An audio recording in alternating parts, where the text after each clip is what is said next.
Patricia Polacco is one of my favorite authors to use in, elementary, upper elementary. She has great storytelling based on her own childhood. This is actually a story about her as a little girl with her grandmother, and it's called Thundercake.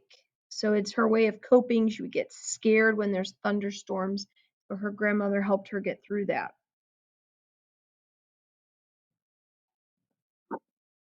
On sultry summer days at my grandma's farm in Michigan, the air gets damp and heavy. Storm clouds drift low over the fields, birds fly close to the ground.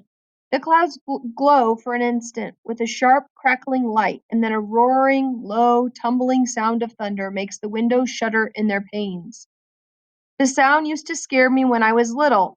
I loved to go to Grandma's house. Babushka, as I call my grandma, had come from Russia years before. But I feared Michigan's summer storms. I feared the sound of thunder more than anything. I always hid under the bed when the storm moved near the farmhouse. This is the story of how my grandma, my babushka, helped me overcome my fear of thunderstorms. Grandma looked at the horizon, drew a deep breath, and said, "This is Thundercake baking weather, all right. Looks like a storm coming to me." "Child, you come out from under that bed. It's only thunder you're hearing," my grandma said. The air was hot, heavy, and damp. A loud clap of thunder shook the house, rattled the windows, and made me grab her close. "Steady, child," she cooed. "Unless you let go of me, we won't be able to make a thunder cake today." "Thunder cake?" I stammered as I hugged her even closer. "Don't pay attention to that old thunder except to see how close the storm is getting. When you see the lightning, start counting. Real slow. When you hear the thunder, stop counting. That number is how many miles away the storm is. Understand?" she asked. "We need to know how far away the storm is so we have time to make the cake and get it into the oven before the storm comes, or it won't be real thunder cake." Her eyes surveyed the black clouds away off in the distance, then she strode into the kitchen. Her worn hands pulled a thick book from the shelf above the wood stove. "Let's find that recipe, child," she crowed as she lovingly fingered the grease-stained pages to a creased spot. "Here it is, Thunder Cake."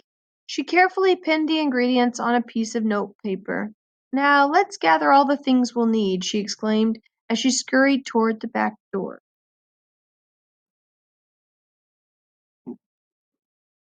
We were by the barn door when a huge bolt of lightning flashed. I started counting like Grandma told me to. 1, 2, 3, 4, 5, 6, 7, 8, 9, 10.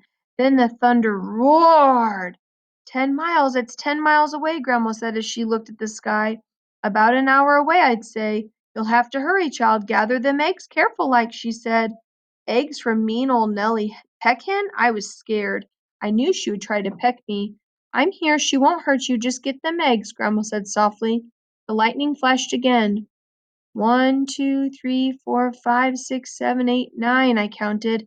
9 miles, Grandma reminded me.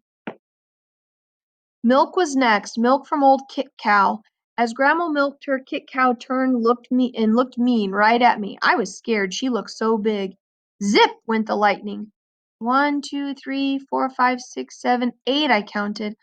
Vroom went the thunder. 8 miles, child, Grandma croaked. Now we have to get chocolate and sugar and flour from the dry shed. I was scared as we walked down the path from the farmhouse through tangleweed woods to the dry shed. Suddenly the lightning slit the sky.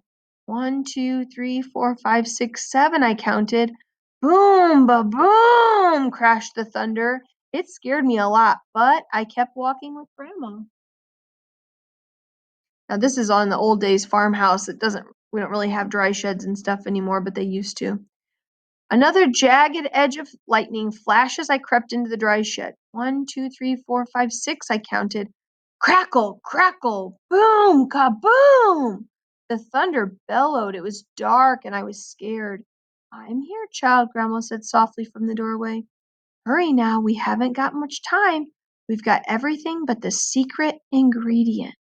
Lots of onomatopoeia in here, all these sound words. I can picture it getting louder and louder. 3 overripe tomatoes and some strawberries, Grandma whispered as she squinted at the list. I climbed up high on the trellis. The ground looked a long way down. I was scared. I'm here, child, she said. Her voice was steady and soft. You won't fall. I reached 3 luscious tomatoes while she picked strawberries. Lightning again. 1, 2, 3, 4, 5, I counted. Kabang! Boom! The thunder growled. We hurried back to the house and the warm kitchen and we measured the ingredients. I poured them into the mixing bowl while Grandma mixed. I churned butter for the frosting and melted chocolate. Finally, we poured the batter into the cake pans and put them into the oven together. Lightning lit the kitchen. I only counted to 3 and the thunder rumbled and crashed. 3 miles away, Grandma said, and the cake is in the oven. We made it. We'll have a real thunder cake.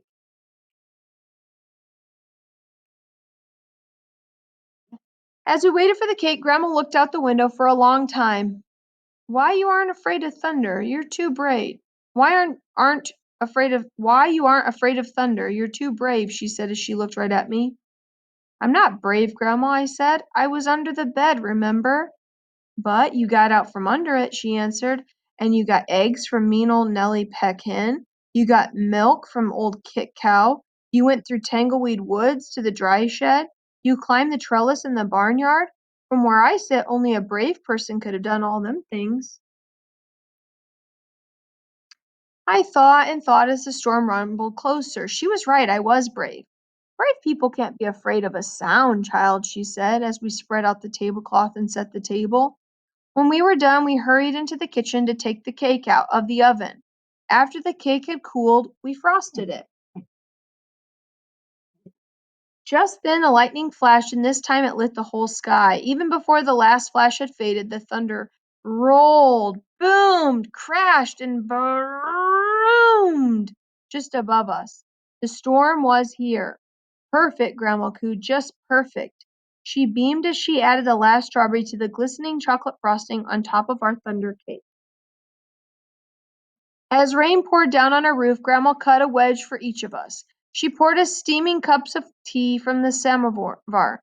When the thunder roared above us so hard it shook the windows and rattled the dishes in the cupboards, we just smiled and ate our thunder cake. From that time on, I never feared the voice of thunder again.